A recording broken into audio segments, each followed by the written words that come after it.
Ko'rinmas xarajatlar ko'paydi. Nega? Xodimlar bor, ish risoladagidek yurib turibdi. Ammo siz HR shartmi degan savolni o'zingizga qo'yasiz. Xarajatlaringizni ko'ring va kuzating.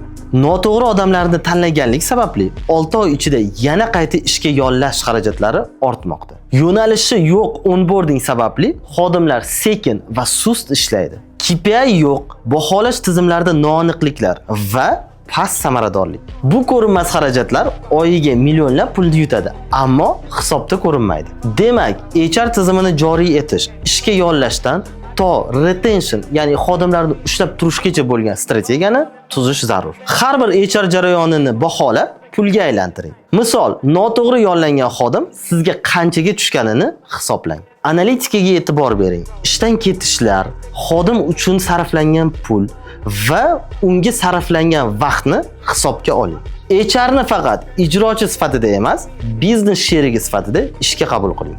Xodimlaringizdan foyda ko'ryapsizmi yoki ularni yo'qotish xarajatlaridan aziyat chekmoqdamisiz?